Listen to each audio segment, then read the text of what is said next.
Bonjour à toutes et à tous et bienvenue dans cette émission Le Débat. Les forces irakiennes sont actuellement en train de mener une opération à grande échelle à Mossoul. L'objectif, prendre l'ouest de cette ville qui était tombée entre les mains du groupe terroriste Daesh en 2014. Bon, hier, les forces irakiennes ont eu une percée très importante dans cette opération menée contre le groupe terroriste de Daesh, les forces irakiennes qui se sont emparées de l'aéroport de la ville de Mossoul.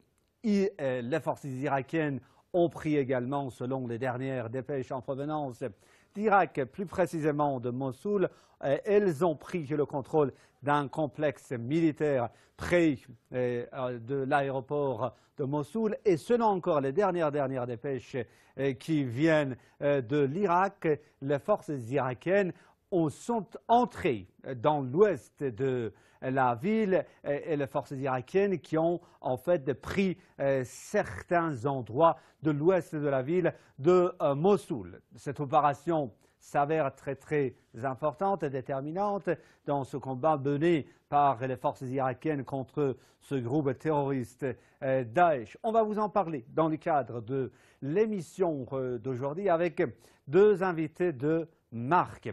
Avant de vous les présenter, avant d'entrer dans le vif du sujet, je vous propose un reportage sur ce sujet, un reportage qui se focalise plutôt sur cette percée significative dont je viens de vous parler tout à l'heure de l'armée irakienne dans ce combat contre Daesh. L'aéroport de la ville de Mossoul est désormais entre les mains des forces irakiennes.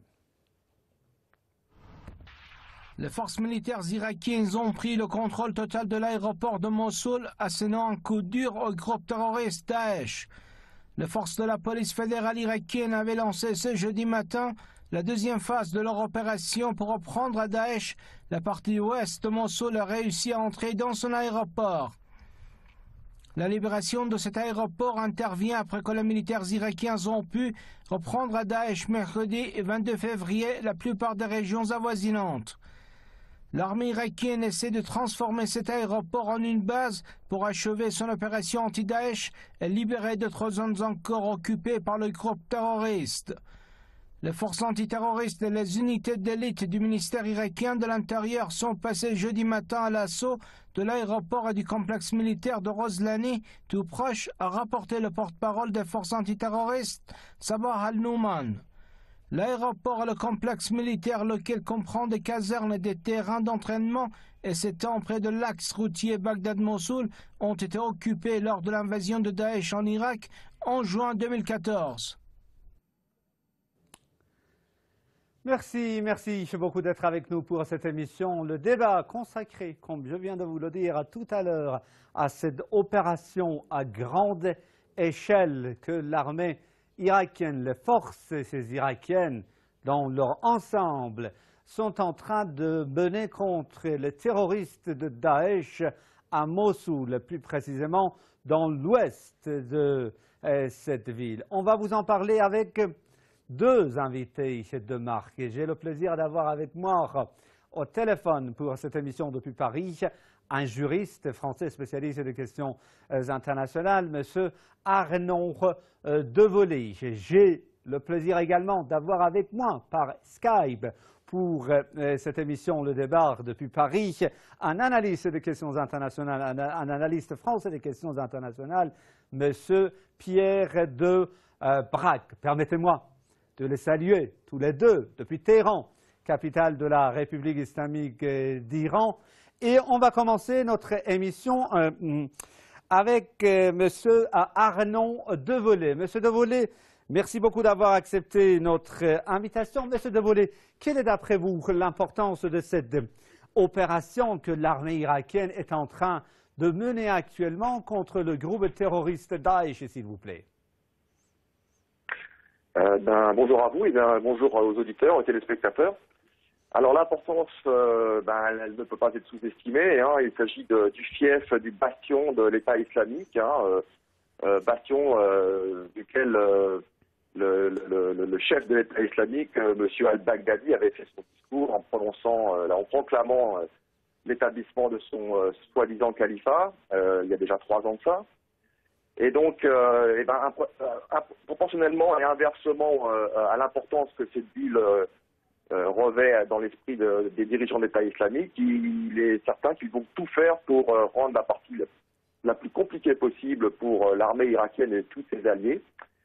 Et cette partie de la bataille donc de Mossoul, qui s'apprête à commencer, donc sera certainement la plus difficile. Elle pourrait durer des mois. Le terrain est très très compliqué à manœuvrer. L'État islamique est complètement assiégé. Les ponts qui reliaient la ville de l'autre côté de la rive ouest du Tigre ont été tous explosés. Le génie de l'armée irakienne est en train d'essayer de rétablir ces ponts. Mais toujours est-il que maintenant, la partie finale est engagée dans la vieille ville de Mossoul, un terrain très escarpé avec des ruelles très étroites, une population prise en otage. Et on peut s'attendre à ce que cette phase de l'opération pour la reprise de Mossoul prenne un certain temps. C'est difficile à dire combien de temps, mais il faudra être très patient.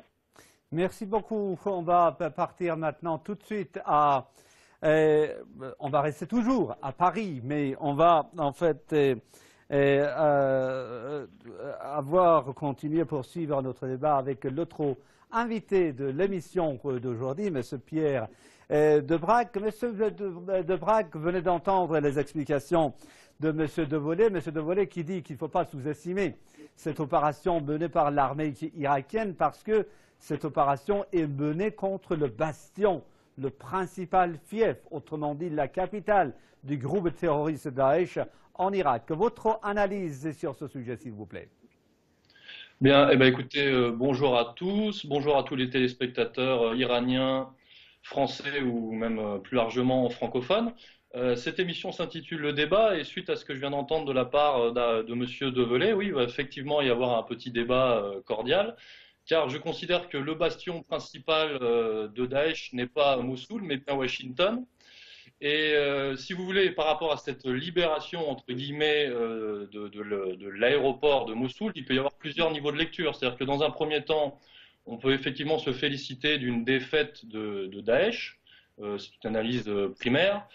Dans un deuxième temps, on peut aussi s'interroger sur l'hypocrisie politico-médiatique par rapport à cette bataille engagée contre les islamistes qui serait prétendument, ça ce serait dramatique quand les forces gouvernementales syriennes contrecarrent les projets islamistes à Alep, mais ce serait positif quand ça se déroule en Irak et à Mossoul. Et plus largement, on va prendre un petit peu de recul, c'est-à-dire que il n'y a pas de libération de Mossoul, il y a une reprise de l'aéroport effectivement en termes militaires, mais la libération de Mossoul et la libération de la ville ne fait pas partie des projets néoconservateurs ou américano-sionistes, car pour parler concrètement de ce qui se joue là-bas en ce moment, il faut prendre du recul et considérer que tout cela s'intègre dans un plan de remodelage du Proche-Orient. Et il n'est pas question pour les Américains, en tout cas je ne parle pas de l'administration Trump, mais je parle bien des néoconservateurs, de quitter la région. Donc pour finir là-dessus en 2 mots, comment vous expliquer, il n'est pas question de libérer Mossoul, il est question de déplacer les terroristes, les djihadistes, pour les réévacuer plus vers la Syrie pour nuire à Bachar el-Assad. Monsieur Devolé, est-ce de votre avis également, l'objectif n'est pas de libérer Mossoul, mais plutôt de redéployer en fait ces éléments de ce groupe terroriste Daesh ailleurs, c'est-à-dire en Syrie et pourquoi pas à Raqqa par exemple? Oui, j'aurais tendance à partager cet aspect précis des choses.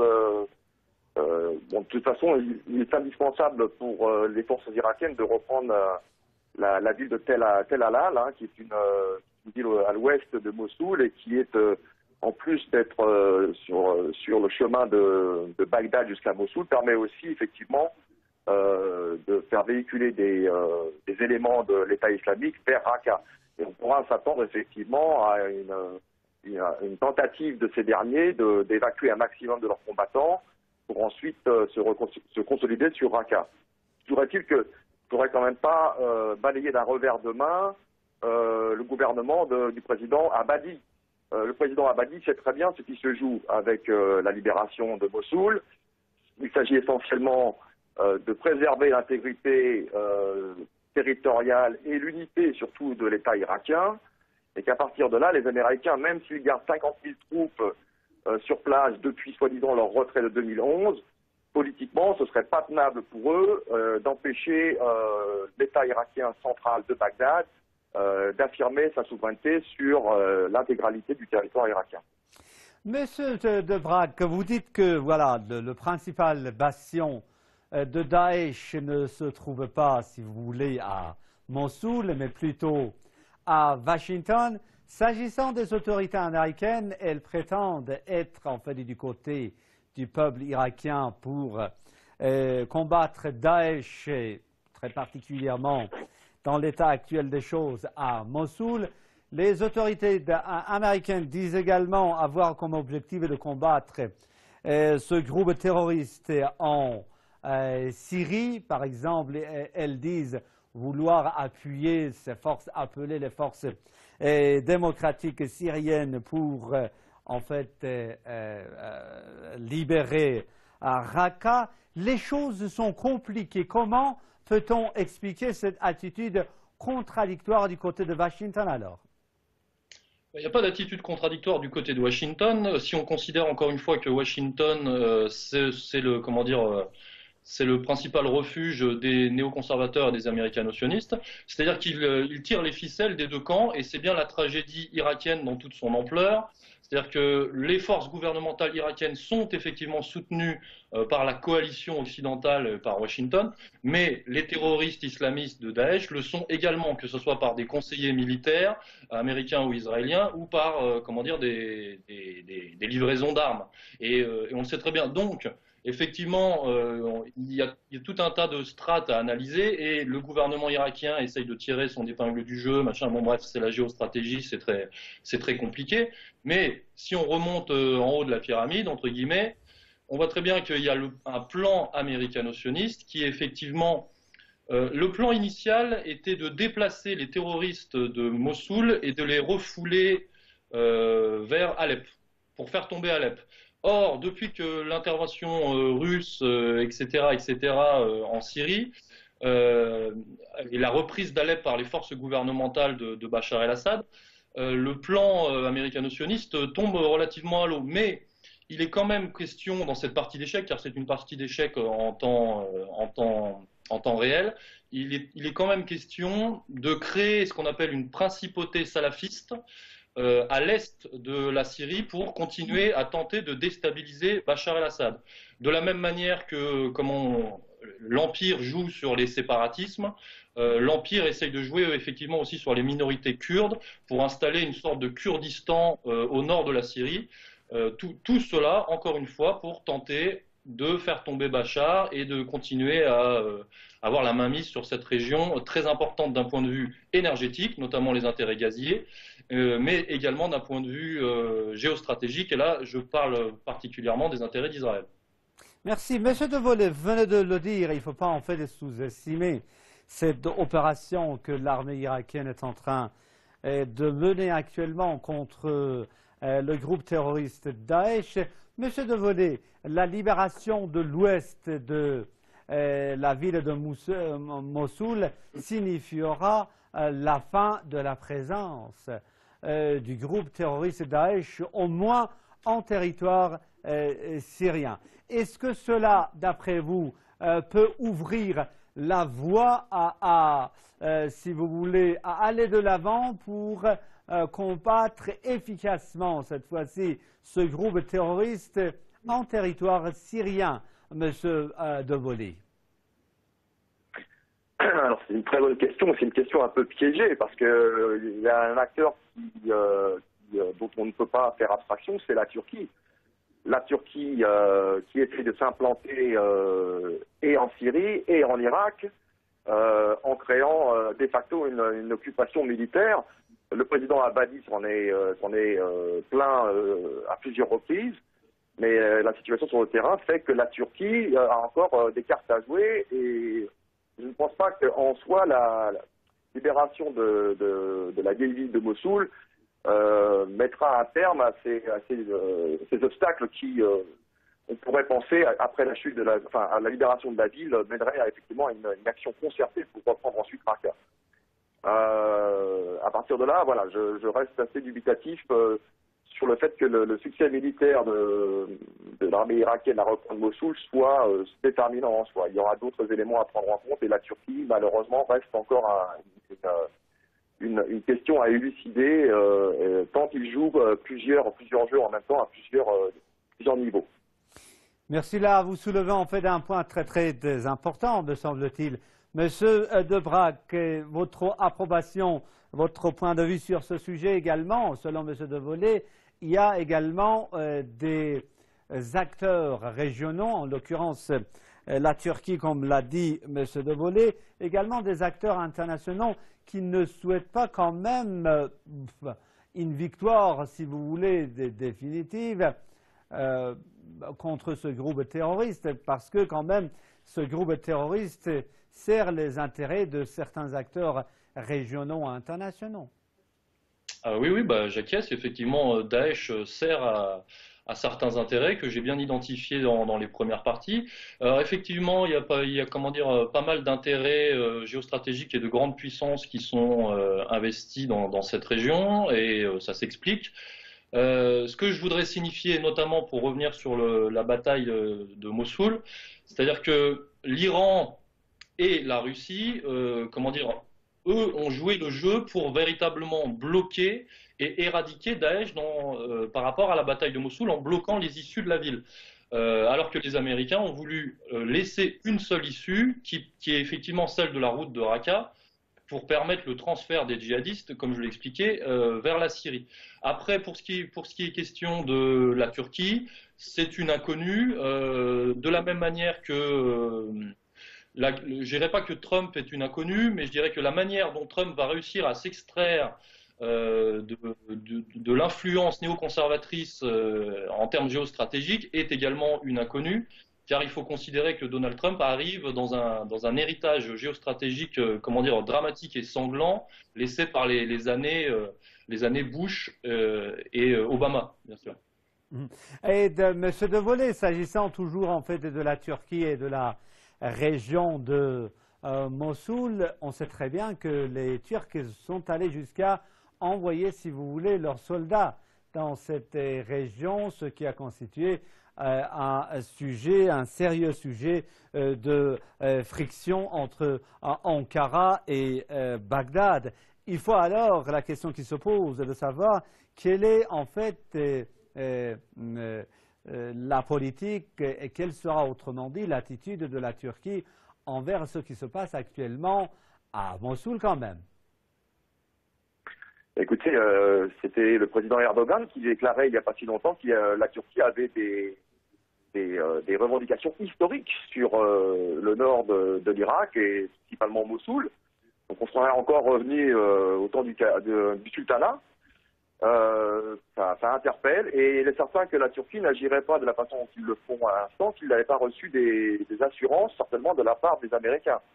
Je vous rappellerai que le sénateur McCain, dont on ne peut pas accuser d'être un fervent défenseur de la paix, s'est pendu d'une visite privée dont on ne sait d'ailleurs pas si elle a été autorisée par la Maison-Blanche. Donc on se demande un petit peu qui est en charge à Washington. Je ne pense pas que M. Trump tienne le manche, pardonnez-moi l'expression, à Washington. Je pense que, à l'instar de la personne qui a été nommée en tant que conseiller à la sécurité nationale il y a quelques jours de ça, le général Mike Masters, les Faucons s'efforcent de reprendre la main, de garder surtout la main sur les opérations en Syrie et en Irak. Ce qui expliquerait d'ailleurs ces déclarations contradictoires entre ce qui a été évoqué durant la campagne de M. Trump et ses déclarations par la suite lorsqu'il a évoqué l'installation de zones de sécurité pour les réfugiés en Syrie. Donc je resterai très dubitatif sur tout ça et j'attendrai de voir ce qui va se passer. Mais je pense que le gouvernement irakien a tout son travail devant lui Et d'abord, il faut avant tout libérer Mossoul, mais bien se garder de penser que le travail sera terminé par la suite. Merci. Monsieur de Braak, en fait, ce qu'on me l'a dit, Monsieur de Volé, il y a eu cette récente visite secrète du sénateur républicain américain John McCain en territoire syrien, au nord de la Syrie. Et selon une autre dépêche, John McCain s'est entretenu avec le président turc Recep Tayyip Erdogan de la question de la mise en place des zones de sécurité en territoire syrien. Alors, Monsieur de Braak, à un moment où une opération très importante est en train d'être menée contre le groupe terroriste Daesh en Irak, ailleurs, et plus précisément, si vous voulez, en Turquie et aux États-Unis, il y a des choses qui se passent, peut-être avec pour objectif de perturber le processus et des choses. N'est-ce pas, Monsieur de Braak? Disons que la Turquie est dans un étau géopolitique, comment dire, effectivement très difficile pour lui, mais Erdogan tire sa carte du jeu depuis quelques mois et on lui fait payer d'ailleurs, on lui met une grosse pression, notamment en utilisant les séparatismes et les terroristes islamistes. Moi, ce que je constate, c'est que le plan néoconservateur est d'établir, je dis bien que c'est l'option néoconservatrice, est d'établir une principauté salafiste à l'est de la Syrie et une principauté, enfin une sorte de Kurdistan au nord de la Syrie. Et je ne crois pas que ce soit dans les intérêts turcs et les intérêts d'Erdogan de laisser, comment dire, se développer un Kurdistan. Voilà, donc je pense qu'à terme, en fonction de tout un tas de rapports de force, Erdogan devrait rallier cette espèce d'axe naturel qui, je pense, qui à terme l'emportera, qui serait Iran, Irak, Syrie, Liban, Russie et administration Trump. Voilà.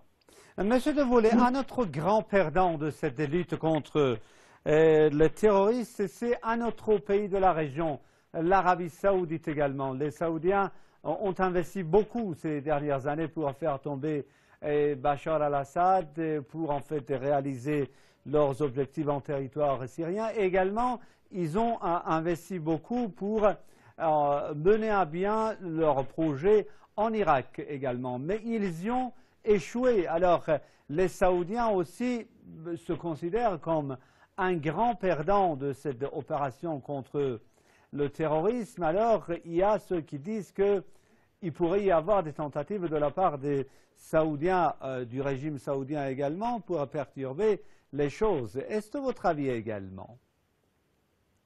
Oui, je pense que les Saoudiens, la politique étrangère régionale des Saoudiens est en dérédiction totale.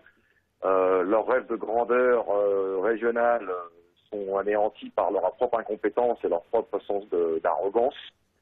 Et malheureusement, comme nous n'avons pas affaire à des gens qui sont ancrés dans la réalité, on a affaire à des gens qui vont plutôt dans une fuite en avant, à l'instar des déclarations d'ailleurs du ministre des Affaires étrangères, je crois il y a à peine 24 heures, qui portait sur le fait que Bachar el-Assad avait créé l'État islamique et que l'Arabie saoudite ferait tout pour le déloger du pouvoir en Syrie. On assiste vraisemblablement à des déclarations complètement farfelues. Mais dû à leur puissance financière, je ne sous-estimerai pas le pouvoir de nuisance des Saoudiens, qui, je pense, alors que nous parlons, font tout pour envoyer certainement des éléments perturbateurs dans ces deux théâtres d'opération, à grand coût de financement, donc, qui leur est propre de par leurs ressources pétrolières. Monsieur de Braak, très très rapidement, votre point de vue sur ce sujet également, en quelques phrases, s'il vous plaît. Écoutez, l'Arabie Saoudite, c'est le porte-monnaie de l'Empire. Ils perdent beaucoup d'énergie dans leur agression du Yémen. Et je pense à terme qu'ils le paieront. Je pense qu'ils paieront leur alliance américano-sioniste. Monsieur Pierre de Braak, analyste des questions internationales, analyste français des questions internationales, merci infiniment d'être avec moi pour cette émission depuis Paris. Je vous remercie également vivement, monsieur Arnaud de Volé, juriste français spécialiste des questions internationales, d'être avec moi pour cette émission, toujours depuis Paris. C'est la fin de l'émission d'aujourd'hui. Merci infiniment de l'avoir suivi. Je vous souhaite à vous toutes et tous une excellente journée. Je vous dis au revoir, amis, à très bientôt.